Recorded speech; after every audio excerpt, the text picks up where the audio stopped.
The 445th edition of the MMA Gambling Podcast on the Sports Gambling Podcast Network is brought to you by PrizePicks.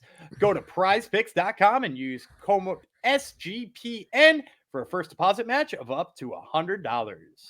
We're also brought to you by Hall of Fame Bets, the sports betting research platform for parlays, player props, and game lines. Download the Hall of Fame Bets app or visit hofbets.com and use promo code SGPN to get 50% off your first month and start making smarter bets today. And finally, we are brought to you by us, the MMA Gambling Podcast. We just launched our YouTube channel, and to celebrate, we're giving away an MMA Gambling Podcast hoodie. Just head on over to sportsgamblingpodcast.com/MMA hoodie for all the details.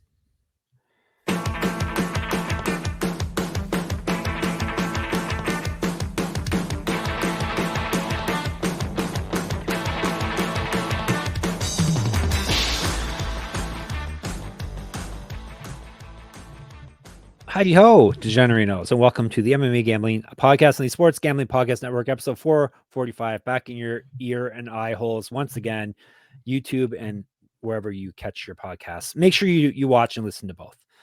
We need all the numbers we can get. Thank you for coming to the show. This one is going out to a friend of ours on Twitter, X, Lars, who had lots of nice things to say about us and is enjoying watching us on the YouTube. So this goes out to Lars. I am one of your hosts who he had nice things to say about. Jeff Chalks Fox, as if you're watching YouTube, you'll see my name on the screen. Thanks for coming to the show. This is our second half of our UFC Fight Night breakdown. Yes, finally the UFC is back. We're doing a non-regional MMA, even though those are fun and we do make a lot of money off regional MMA. It's good to have the UFC back. So we're going to do the main card for you today. Yesterday was our prelim episode, so make sure you catch that if you have not already. Gumby and I did differ on a couple picks there, and we got a few dogs on the event. The main card, though, let me tell you, it's pretty chalky for Jeff Chalks Fox. Let's see what Gumby thinks. Hi, Gumby Vreeland. Hey, was he the guy who said, first of all, he was a big fan of the show, but also thought my voice had originally sounded like a frat bro? Yes. Yeah. But now he thinks you look like a golf bro, which isn't the case either, is it? Isn't a golf bro just a frat bro who got old? I guess. Yeah. Well, yeah. Not the same thing. And yeah, I got some, when my beard's a little longer, you can see some grays in there. So yeah, maybe I am just, I wasn't in a frat and hate golf. So there you go. Yeah. I was going to say, you don't even golf, do you? So I don't golf and I wasn't in a frat. So well, that's but hey, there you what go. it is. Maybe yeah. We'll let it happen. As long as you listen and watch, that's all we care about. Yeah, so, you can call me whatever you want. You can say whatever you want about my voice. Exactly. And a lot of people have said plenty of nice things about us as well. So, all right. I hinted this is a chalky main card for me. How about you, Gumby? We got a lot of big lines here. Yeah, so there's one fight that I've, I don't know what the official line you've got because you're updating the odds a little bit more often than I am. But there's one fight that was pretty much a pick 'em. So like there's no chalk in that one, right? Yeah. And then I would say almost chalky across the board. Half the fights in the card are basically minus 500 or higher. So, yeah, I know. It's a little rough. We're gonna have a good Bonfim brother. We're gonna have a bad Bonfim brother. He's not really a bad Bonfim brother. The lesser of the Bonfims, right? We got both Bonfims. He's definitely lesser Bonfim. Lesser Bonfims. So yeah, if you're into Bonfims, this is the episode for you, right? It's a pro Bonfim. It is. Let's just get started. All right. Is there more small talk we should do? Do you have anything else interesting that's happened? No, and now I already put down the scrolly thing on the bottom of the screen, so we got to start talking about it now. If the scrolly thing is down, then we must talk about the bad Bonfim brother, or the lesser good Bonfim brother. Lightweights, 3 5-minute rounds. Ismael Bonfim versus Vinc Pichel. It's been so long since we said his name. The man with the mustache is finally back. So we got Brazil versus the USA here. Of course, Pichel is from hell, is the nickname. 14-3, 8 knockouts. He's been knocked out once, submitted once, so he's pretty durable. 7-3 in the UFC. 3-1 over his last 4, including losing his last fight. That was way back in April 2022. He's not won a fight since August of 2021. He went 3-1 in the Ultimate Fighter. 2009 pro MMA debut. 2 inch height, 1 inch reach on Bonfim. He's outstruck his UFC opponents by 1.06 strikes per minute. Better grappling stats than Bonfim, plus 390. Bonfim, nickname Murata, which means hammer. They're big on that in Brazil, are they not? We have a lot of Sledgehammer. Maracas. Yeah, a lot of sledgehammers. Yep. Bonfim, 19-4, 9 knockouts, 4 submissions.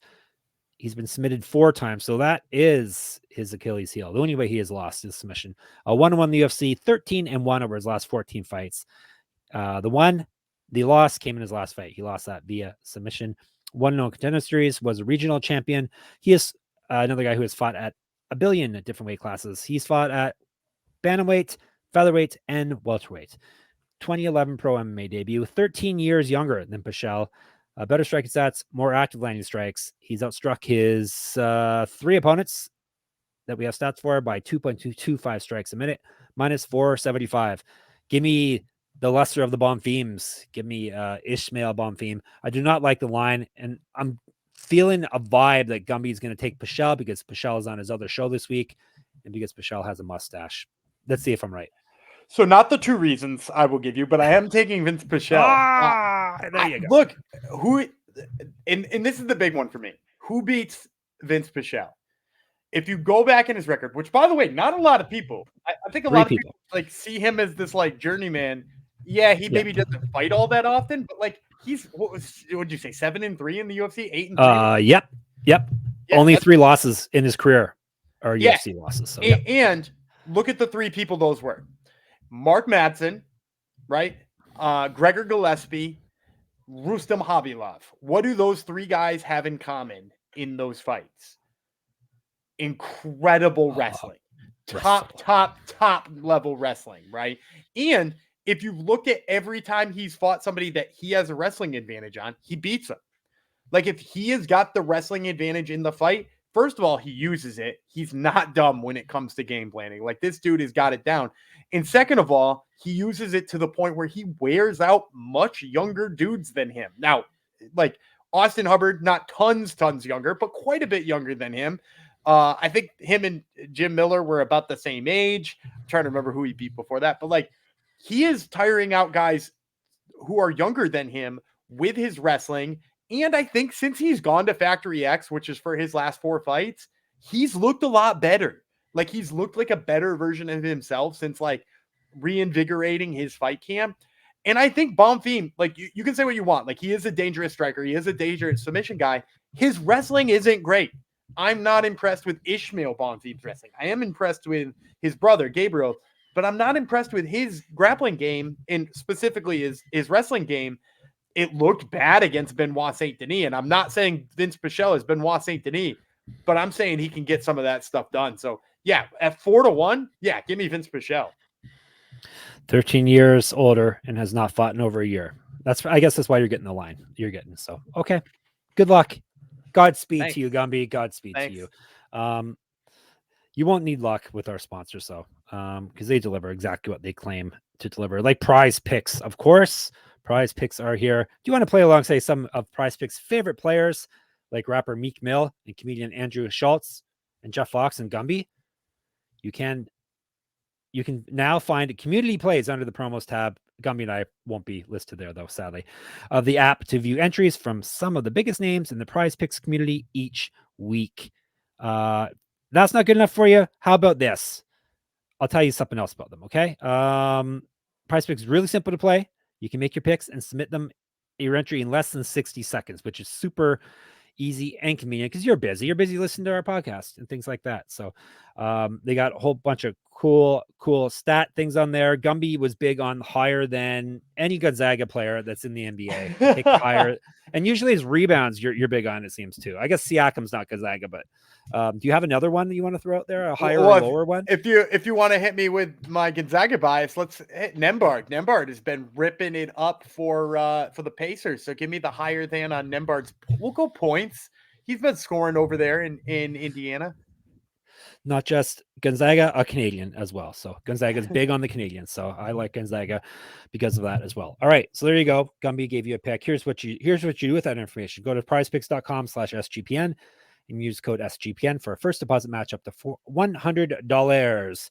That's prizepicks.com SGPN and then the promo code SGPN. PrizePicks, daily fantasy sports made easy. And we're giving away something for you from the MMA Gambling Podcast. That would be us. The MMA Gambling Podcast just launched our YouTube channel. Hooray for us. And in honor, we're giving away an MMA Gambling Podcast hoodie to one lucky winner. Head over to sportsgamblingpodcast.com/MMA hoodie to submit your entry today, and make sure to subscribe to the MMA Gambling Podcast on YouTube. Hopefully you already are subscribing to our YouTube channel. If you're listening, well, if you're watching us, you definitely should be subscribed. If you're listening to us, you can subscribe there as well. All right, let's move on, shall we? This is how we started off last episode. Mom and Dad disagreed with the first pick. Now we're going to see if we get back on track with the second fight. It is at middleweight, Rodolfo Vieira versus Armen Petrosyan. Brazil versus Petrosyan. Oh, Armenia. Will our friend Ryan show back up? Shout out Ryan H. Shout out Ryan. Hopefully, we haven't seen you in the Discord for a while. Hopefully you are still listening. Maybe he's in the jungle too, like Turn Up. All our listeners are in the jungle in their spare time, I think. That's a decent guess, but I would say maybe no. Maybe no. Okay. A pick 'em fight, as Gumby was hinting at.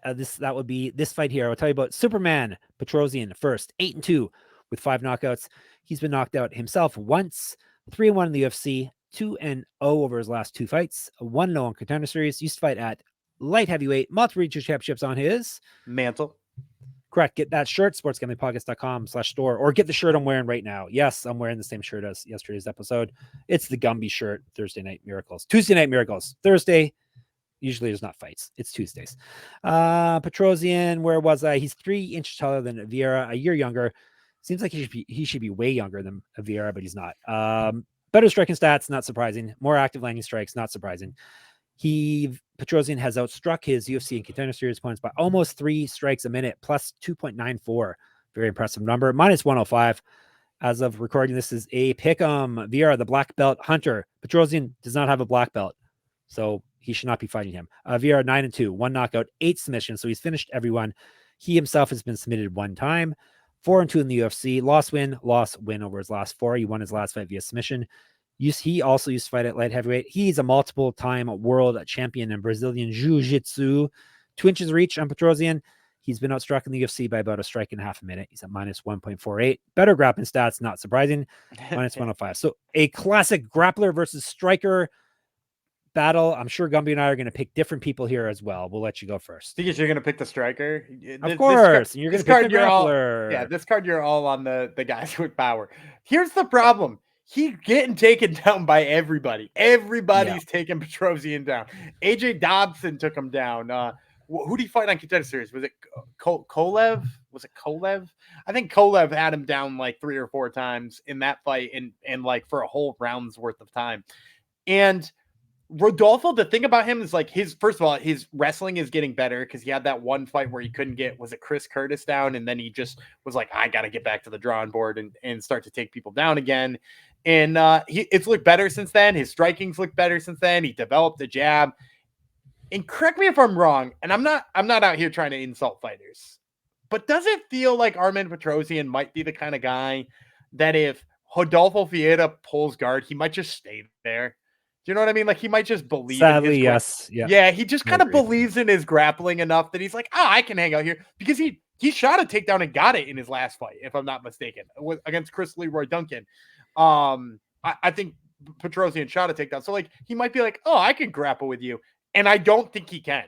I think the minute this fight hits the ground, Vieira wraps him up like a pretzel and puts him away. So yeah, I'm going Vieira. I'm going to be looking for their sub prop here. I think Vieira subs him. Obviously, I'm taking the striker. Like I said, every fight starts in the feet, but yeah, obviously, Petrosyan getting taken down and remaining down is a concern, or like you said, going in the guard. But I like his cardio as well, better than that. So we shall see. Better than Vieira. So we shall see. That is a good point about Vieira. It's like his cardio has had issues, but only like periodically, right? Like in some fights, it's looked awful. Like especially, I mean, obviously the Fluffy Hernandez one sticks out as being terrible. But like there were other fights that he were like, does his cardio suck, or is he just like conserving energy? So that's definitely something to watch if you are a Rodolfo backer. Perhaps it is a weight cutting issue because he used to fight up at light heavyweight. So who's to say? We shall see. One of us will be happy, one of us will not after this fight. I think we're going to get back on the same page here. Middleweights, one of our boys is fighting Caio Borralho. versus Abus Magomedov. 3 5-minute rounds, as I said, at middleweight. Magomedov 25-5-1, 14 knockouts, 6 submissions. He's been knocked out twice, submitted twice. 1-1 in the UFC, lost his last fight via TKO. 3-1-1 in PFL and made it to the 2018 finals. No $1 million for him though, because he lost. Regional champion, used to fight at welterweight, 2010 pro MMA debut. 4 inches height, 3 inches reach, jump Ohio. Twice more active landing strikes. He has been outstruck himself in the UFC by 2.79 strikes per minute, plus 240 is a number for him. The natural Caio, friend of Top Turtle MMA podcast. He even translates on Top Turtle for you sometimes. Yeah, right? he was a guest translator in an interview. Yep, he is 14-1, 4 knockouts, 4 submissions. Never been finished in a fight. 4-0 in the UFC, 11 straight wins. Won his last fight via submission. Has not lost since July of 2015. His only loss of his career. 2-0 in the Contender Series. Used to fight at light heavyweight and down at welterweight. Regional champion. 0-1 as a pro grappler. Do you know who he lost his pro grappling fight to, Dan? Jailton Almeida. Yes, Jailton Almeida. Was it at Submission Circus? I don't know where it was. I think the event was Submission Circus, if I'm not mistaken. Fantastic. Yeah. Fantastic. All right. 3 years younger than Magomedov, better striking stats, better grappling stats, and Borralho has outstruck his UFC and Contender Series opponents by 0.73 strikes a minute. Not a small sample size. That's 6 fights. And he's at minus 250. We're taking our boy, right, Dan? Borralho's of course we are. Yeah. Well-rounded and awesome. Yeah, well, and well-rounded, I think it's important here because Abus is not a guy who I don't think he has particularly good grappling. He's shown some power early in fights, but like, dude, what was the problem in the Sean Strickland fight? He had like 3 minutes worth of gas because he actually struck pretty well with Strickland for 3 minutes. And then he was pooped. Then he was tired. He had nothing left in the tank. And so, like, if that's the case, Caio is not a fun guy to fight. Caio is a big man, first of all, at 185. And in addition to that, like, he's heavy. He gets on you. He presses against the cage. He turns up the pressure striking wise, maybe not to the level Strickland does, but he's got the grappling to match it too, which I think maybe is even more exhausting than what Strickland does. I think you're going to see like 3 minutes into this fight an absolutely exhausted Abus Magomedov, and I think you're going to see him get finished. Oh, boom. He's getting spicy with it. He's predicting a finish. We're not at that point of the podcast yet, but we will take it nonetheless. All right. We're moving to the big boys, the big chunky guys. Actually, 2 of the next 3 fights are the big boys. This one is Were you going to call this fight fun? No, it's not. It's not going to be fun. Listen who's fighting, everyone. Rodrigo, Nascimento, Dontel Mays. So you let me know if that's fun. More Brazil versus USA violence. Mays, we're going to tell you about first. Obviously, Kong is the nickname. It was better when he was Lord Kong, but now he's just Kong. He's 10-5 with 1 no contest. He's been knocked out 6 times. Sorry, he's knocked out 6 people, submitted 1. He's been knocked out once, submitted twice himself. 3-3 with 1 no contest in the UFC. 1-1 with 1 no contest over his last 3. Won his last fight via TKO. 2-1 on the Contender Series. So that pretty much tells you all you need to know, right? It took a heavyweight 3 shots in the Contender Series for Dana White to say, okay, fine. They loved him regional for champ some reason. Yeah, regional champ for Mays. 4 inches of height, 1 inch reach on Nascimento.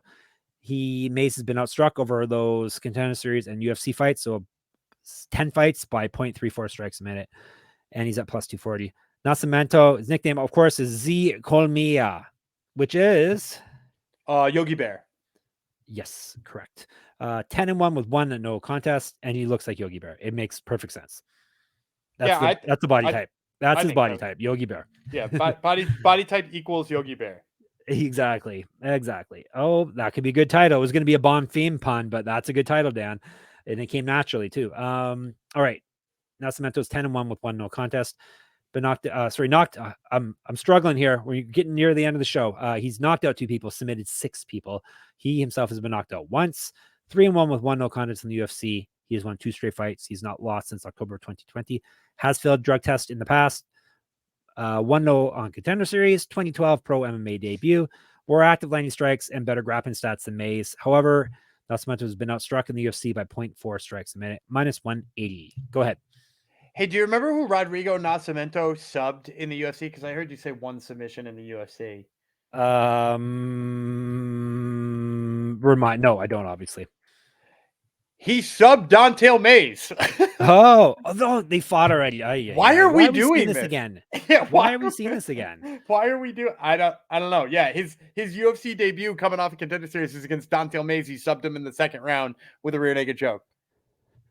Ditto. So, Like, do I just say ditto?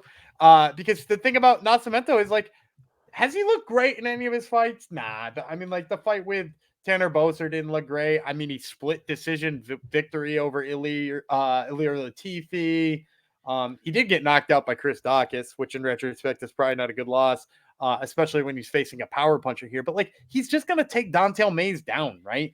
Don'Tale Mays seemingly doesn't have much of a ground game, except for the part where whose face did he hump? Do you remember what I'm talking about? like, I don't even remember that they fought each other, Dan. So obviously, I'm the wrong person to ask. Yeah, but whose face? Oh, it's Josh Parisian's face. Yeah. But like he's not Josh Parisian grappling. I think Nascimento just wears him out, takes his back, chokes him out again. Give me another Rodrigo Nascimento submission. Obviously Gumby scroll through the photos, save photos on his phone to figure out whose face he was humping. Like, okay, there it is. Right? I don't know if I have that one in a GIF. Why is it plus 200 for him via submission if he's already won via submission against this guy? I don't know. I may have already circled that. Are they they're giving away money. They're giving away money. Smart moves like that you can do in other sports as well when you start using Hall of Fame bets. Win bigger by betting smarter this NFL season with Hall of Fame bets, the sports betting analytics platform for parlays, player props, and game lines. Research every NFL, NBA, MLB, and soccer bet with historical stats and data. Enter any parlay idea into Hall of Fame Bet's revolutionary parlay optimizer tool to get hit rates broken down by leg, as well as an expected probability for the entire parlay. Sort all players by hit rate for any bet to learn which players are hot and which picks have value. Stop betting in the dark and join over 30,000 users researching with Hall of Fame Bets to craft more intelligent, data-driven parlays. Download the Hall of Fame Bets app or visit hofbets.com and use code SGPN to get 50% off your first month today. Start researching, start winning with Hall of Fame Bets. All right. Our last non-heavyweight fight is our co-main event. Interesting way of me describing it, but that's what it is. Welterweights, the good Bonfim, Gabriel Bonfim. And you can tell he thinks he's a good Bonfim by his picture on Tapology. He's got a smug little smile. He's fighting Nicolas Dalby. It's not a Brazil versus USA for a change. It's Brazil versus Netherlands, Denmark. Yeah, Denmark. All right, we're gonna tell you about Mr. Denmark himself. Dalby first. Lokomotivo is the nickname. 22-4-1 with 1 no contest, 6 knockouts, 4 submissions. He's never been finished in a fight. 6-1 with 1 no contest over 2 stints in the UFC. He has won 3 straight fights, so he is a late career surge here. He's not lost a fight since June of 2021. Was the Cage Warriors champion. He also has multiple regional championships on his mantle. Correct. Get the shirt. sportsgamblingpodcast.com/store. 2010 pro MMA debut for Dalby. 2 inches of reach over a Bonfim, and he's outstruck his UFC opponents by 0.54 strikes a minute, plus 450. All that resume doesn't impress the bookies. All right, Bonfim, Martina, which means tiny sledgehammer. Tiny sledgehammer, of course. 15-0, 3 knockouts, 12 submissions. So he's finished everyone. 2-0 in the UFC, 1-0 in Contender Series, 4 straight wins via submission. He used to fight at lightweight, was regional champion, 2 inches height, 13 years younger than Dalby. There's a lot of going to be a lot of elder violence on this fight card. A lot of youngsters fighting old fighters on the prelims and the main card. He's more active landing strikes and better grappling stats than Dalby. He has a positive strike differential of 1.28 strikes a minute over the 3 fights that we have stats for, and he's at minus 549. And it's me, I think. Bonfim is obviously the pick. We love Bonfim. He's just way better and obviously way younger. So Gabriel Bonfim is my pick. Yeah, I think even if he fights Dalby's fight, which is just like duking it out in the feet, I think he's faster and more powerful. The thing about Dalby is like he just doesn't finish fights, right? Like he's a guy who's just going to go in there and mix it up and try to put volume on you. And like, man, I don't think I can think of a worse kind of strategy than trying to just like out volume Gabriel Bonfim, a dude who's got like insane pressure and insane power, That's just not a guy who you can put volume on and keep away from you. So I think there's that. And then in addition to that, like it's well documented how good the grappling of Gabriel Bonfim is, right? He's subbed everybody on Contender Series and in the UFC so far. He out wrestled Trevin Giles, who's got like a low key decent wrestling game, right? Like Trevin Giles, we think of as being a guy who could wrestle a bit. Took him down and guillotined him in no time. So like, yeah, I like Bonfim here. I think he probably finds another sub here. Although Dalby notoriously hard to finish, right? Yes. Very, very hard to finish. Has he? What are the stats here? I don't think he's been finished in the never. UFC. 0.0 times. So I think I'd probably, and I don't have the prop right in front of me right now, I'd probably stay away from the Gabriel Bonfim finish prop. Not because I trust that Dalby is going to get it done, but I bet you that like Bonfim by sub is still like not all that impressive of a number. I bet you it's still garbage. Just wait. We're going to talk about perhaps a Bonfim prop very, very soon. Ooh, you got that one circled. Look at you. There you go. All right. Main event time. It's the big boys. 5-minute rounds. Heavyweight. Jailton Almeida versus Derrick Lewis. This one surely is. It won't be 5 minutes. Yes, it will. They owe us rounds, Gumby. They owe us rounds. Derrick Leadfoot Lewis is the one I'm going to tell you first. He's 27-11 with 1 no contest, 22 knockouts, 1 submission. He's been knocked out 7 times, submitted twice, 18-9 in the UFC, 1-3 over his last 4, 2-4 over his last 6. He won his last fight via TKO. He's taking this on short notice. Was regional champion, 2010 Pro MMA debut. Based off their last weigh-ins, he was 33 pounds heavier than Almeida weighed in at. Lewis has barely outstruck his opponents. Here's his strike differential, plus 0.01. So basically, he gives what he takes, and he's at plus 380. Malhadinho is the nickname for Almeida, which means bad guy. Is it bad guy? I think it's muscly when I looked it up. Malhadinho. Does that not sound right? Sure. Oh, I mean, you're questioning me. He's muscly. Yeah, he's muscly. 19-2 is Almeida. 7 knockouts, 12 submissions. So he's finished everyone. He's been knocked out once. 5-0 in the UFC. He used to fight at welterweight. Can you imagine that? Welterweight, middleweight, and light heavyweight. 1-0 Contender Series. Multiple regional championships on his mantle. Great. Correct. Get the shirt, sportsgamblingpodcast.com/store. 2012 Pro MMA debut. 6 years younger than Lewis. Better striking stats, better grappling stats, and he's more active landing strikes. And he's got a positive strike differential of plus 3.51 strikes per minute, minus 500. Jailton. Almeida. Yeah, Jailton. Yeah. All right, we're done. But just to give it a little breakdown, because it's maybe poor form to just say Jailton and give no credit to Derrick Lewis. Derrick Lewis is a guy who's got surprise knockout power, right? He's the guy who surprises people with a big punch and wins fights he shouldn't win. But the fact of the matter is Jailton is not a guy who messes around on the feet for any more time than he needs to. He shoots takedowns early in fights. Like I think I saw a stat on Twitter the other day that said that he had 15 seconds was the latest he had ever attempted his first takedown in a fight in the UFC. Like he will shoot a takedown in the first 15 seconds. And with Derrick Lewis being on short notice, you gotta wonder about his cardio and his shape, right? Like, so even if you like his knockout power, even if you like his punching power, like it's just gonna take one weird grappling exchange that like goes on for too long. And he's just going to be like laboring with his punches. And he might even get knocked out for that matter, because Jailton can hit too. And if he gets tired, Jailton might just pepper him. Yep. Should be mentioned, Jailton, not his first rodeo. He may be an up-and-coming prospect, 21 fights already under his belt. So. And he beat Rosenstrike, which is like, discount Derrick Lewis. Discount Derrick Lewis. We got Derrick Lewis at home. Correct. All right. Let's recap, and then we'll give you our fancy picks. We both have Almeida. We both have a Bonfim, the good Bonfim, Gabriel. Both have Nascimento. We both have Borralho, and then we differ. Gumby has Vieira. I have Petrosyan. I have the bad Bonfim, Ismael, and he has from hell Pichel.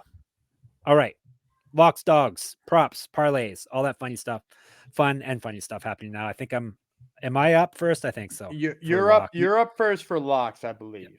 You're not taking my lock anyway. It's Denise Gomes minus 121. You're not scaring me off that one, Gumby. I'm not scaring you off, Denise Gomes. Nope. All right. Who do I like as a lock? Let me think about this for a second. Give me the number on Renat Fakhretdinov again. Fuck, Radinov. It's actually a good number if I remember correctly. Scroll minus 286. Not that great, but I'll go with that one. You know, I'm right. the ones I have close. I either went dog or like they're so close. I will say, so I'm going to take Renat Fakhretdinov official one. Yep. I'll say I'm pretty close to picking Mark Diakase in that one too, but I think I like the line better than I like the fighter. Yep.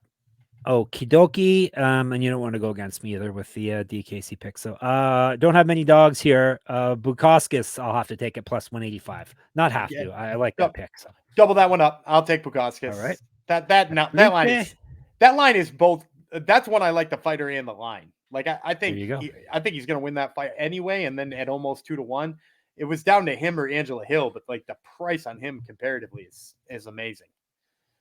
Yep. All right. For my prop bet, the good Bonfim, Gabriel Bonfim via decision plus 400. Ooh, yeah, that's interesting, spicy, right? There. Yeah, that's spicy. Bobby doesn't get finished. So are you just gonna sweat for 15 straight minutes? Yep. I don't think I'm gonna sweat a plus 400 pick, so I think I'll be okay. But it could be a sweaty 400. I'm actually gonna one up the level of your prop. What if I'd say I see you're plus 400 and I raise you plus 450. I'll take plus 450 on Kai Borralho to win by knockout. Everybody's got him lined up to do a submission here. And look, he's got submission power, but submission skills, but before he was in the UFC, like he was letting his hands go more often. Also, I think if Abus tires out, I think there's a chance he just gets into mount and just rains down punches until they stop this one. Give me Kai Borralho by TKO KO plus 450. Sounds good to me. Magomedov has been knocked out a couple times, so it's not the craziest thing. Including by Sean Strickland, who's got like pillows for hands. Zero. Exactly. The champion. You respect our champion. All right. Our locks are Fakhretdinov and Gomes. Our dogs are both Bukauskas, and the props Borralho via knockout, Bonfim, Gabriel Bonfim via decision. All right. Hungry Man John Superfan parlay, 2-fight parlay. You're gonna have to get a graphic for this for YouTube, Gumby. Get on that 2-fight parlay, which will win us big money because it's gonna hit this week. Go ahead. So I already mentioned Rodrigo Nascimento sub Dante Almeida the first time. Give me a sub the second time, plus 200. As you mentioned a little bit earlier on the show, that's silly to me. I'm going to pair him with the dog money. I don't even want a prop, but I'll just take the dog money I have on Vinc Pichel. I think Vinc Pichel's value is clear at the money line you're going to get him at. And when you pair those two together, you're going to get plus 1250. You screwed up when you said Pichel, but that's fine. Nascimento sub, and then Pichel from hell for 12 plus 1250. Very good. If Pichel wins, he's going to go on the mantle. Oh, yes. He's one of the people, right? That's a Mount Rushmore one, especially because you're talking shit about it. Definitely. All right. We're going to be back on Sunday. How about we'll recap and counter money? That's what Sunday is. So we're counting all our money. You can reach us in the Discord, sportsgamblingpodcast.com/Discord. You can reach us on YouTube, MMA Gambling Podcast. You can reach us on Twitter, SGPN MMA, and Gumby Verlin. I'm Jeff Fox Writer, and you can reach me with that handle on Instagram too, Jeff Fox Writer. You can reach me on my Substack, moneymma.substack.com. You don't have to reach me. You can just subscribe there and enter the free pick'em contest. That's quite all right with me. You can listen to Gumby on his other podcast, Top Turtle MMA. He's got some people on this show on his show, if that makes sense. Tell the people who's on the show that's on the show. Kai Borralho, Vinc Pichel, Modestus Bukauskas all stopping by for interviews. There you go. They all stopped by Gumby's house out in the wilderness. Where else? Oh, sportsgamblingpodcast.com. Obviously, you got to hang out there. I'm sure it's your homepage as it is, but make sure you go there. Make sure you subscribe to our Patreon so we can crush corporate gambling. Sportsgamblingpodcast.com/Patreon. Okay, I'm done talking. Gumby, this is your part. All right, I'm Danny Gumby Freeland. He's Jeff from Hell Fox, and we will see you on Sunday.